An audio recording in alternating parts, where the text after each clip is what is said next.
what makes it a good foundation, that it's steady, right? And that it's in time, and that it doesn't fluctuate, and that it's just something that you can rely on, all right? So now we could start it with any one of these instruments, but we're going to start it with the shaker because it's completely different. And we're going to layer with tonalities, all right? So if you count 1, 2, 3, 4, 2, 2, 3, 4.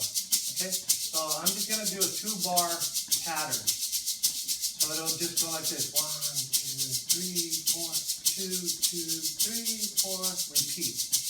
Okay? So here we go.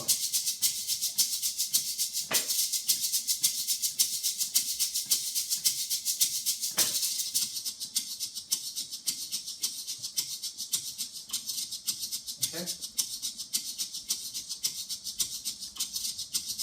Okay, that's pretty steady, right? Okay. Now, the whole thing about music also is, obviously you want things to be steady, you want things to be a good, solid foundation.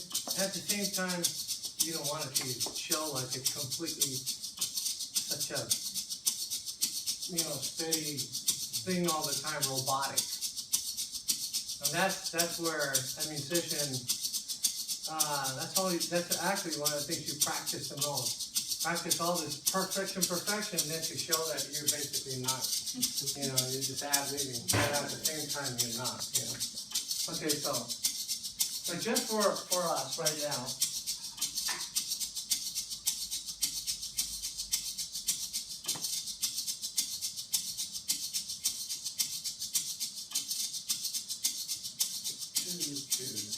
let's put,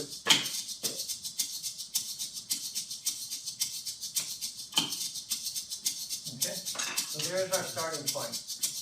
Usually I would not give that starting point, all right? So, okay, in a conga line, the rhythms that are played are like this.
throw it out the door so you can ad lib. So you can pour your heart out in the syncopation that you're going to do when you're playing this instrument. Mind you, there's other things that come into play here, like for instance the dancers, the singers.